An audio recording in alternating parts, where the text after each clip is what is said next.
Kecewanya seperti apa? Sebenarnya lebih kepengen cepat selesaiin aja sih. Bantu doa aja.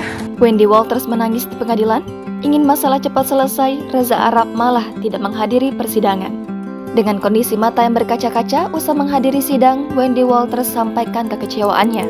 Pada Selasa 22 November 2022, ia menilai Reza Arab tidak menghormati proses hukum. Ya kalau dari aku sih memang dia nggak pernah menghormati hukum aja sih. Diungkap Wendy Walters, dirinya tak menuntut banyak dalam proses perceraiannya dengan Reza Arab. Ia mengaku hanya ingin perpisahannya dengan Reza Arab berakhir cepat. Johannes Kea, selaku pengacara Wendy, mengatakan sidang mediasi pada hari ini ditunda karena Reza tidak hadir.